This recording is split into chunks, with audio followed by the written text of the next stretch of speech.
Bonsoir, bienvenue à toutes et à tous sur ma page YouTube Novelas Haitiano Ikike. Donc si c'est là pour la première fois que vous êtes en train de regarder une vidéo sur ma chaîne YouTube, donc je vous invite à m'encourager davantage à chercher et à continuer à faire des recherches pour vous apporter de nouvelles vidéos. Abonnez-vous à ma page, partagez mes vidéos et surtout n'oubliez pas de liker. Donc aujourd'hui nous allons parler de l'administration de Joe Biden aux États-Unis vis-à-vis à la migration haïtienne.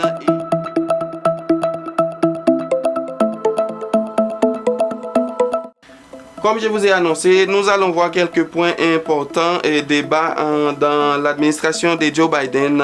Premièrement, nous allons voir une politique en flou et nous allons voir aussi des échéances migratoires qui influencent la politique de Joe Biden, une loi mal engagée et une présidence difficile. Comme vous le savez déjà, sous l'administration de Donald Trump, le prédécesseur de Joe Biden, le nombre de migrants qui pouvaient rentrer aux États-Unis était au nombre de 15 000 seulement. Pendant ce temps, Joe Biden aujourd'hui, c'est vendredi le 1er octobre, a tenu une importante promesse. Il a fait passer de 125 000 réfugiés qui peuvent rentrer aux États-Unis par an. Alors que la question de la politique migratoire continue de diviser au sein du Parti démocrate. Aux États-Unis, le shutdown n'a pas eu lieu. Le Congrès a adopté un nouveau budget pour le gouvernement de Joe Biden. Toutefois, ce nouveau budget ne règle pas les problèmes du président américain. Nous voulons parler du humble monsieur Joe Biden.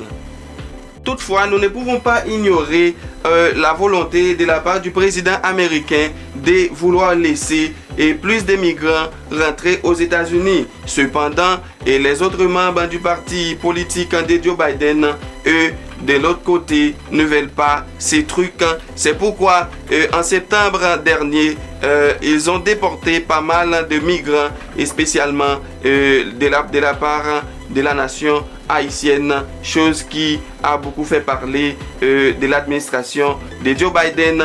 Que maintenant, sans plus tarder, nous allons parler et nous allons voir ensemble pourquoi on dit que la politique ou les stratégies du gouvernement de Joe Biden est une politique floue. Comme on dit que souvent que Haïti est l'un des pays les plus riches de l'Amérique et aussi le pays le plus petit ou le plus pauvre du monde ou de l'Amérique. Alors que nous nous sommes retrouvés dans le continent qui possède les plus grandes puissances mondiales qui est les États-Unis d'Amérique. Ils nous offrent, ils nous montrent qu'ils sont avec nous, mais pourtant ils nous exploitent. Alors que faire face à cette situation-là? On a l'ONU, on a aussi l'UNICEF, mais que faire face à la déportation massive de notre compatriotes, de notre frères, nos confrères haïtiens? Que faire?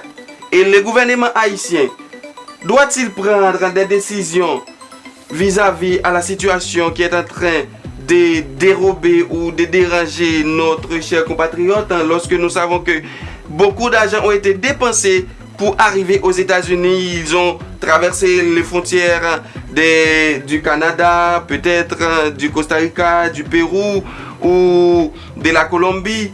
Ils ont beaucoup dépensé et maintenant ils vont devoir rentrer au pays. Que vont-ils faire? Et comment vont-ils vivre? Comment vont-ils survenir aux besoins de leur famille, de leurs enfants? C'est malheureusement, hélas, mais nous connaissons bien le dicton haïtien qui dit que les babes camarades prennent du fait, mettez par là à la trempe. Donc j'espère que le gouvernement haïtien va prendre des décisions au profit de la population haïtienne pour ne pas vouloir toutefois voyager comme des oiseaux pour aller chercher une vie meilleure, comme on dit souvent en Haïti. Donc c'était moi, Louis Hamsan le Pélican, pour vous servir.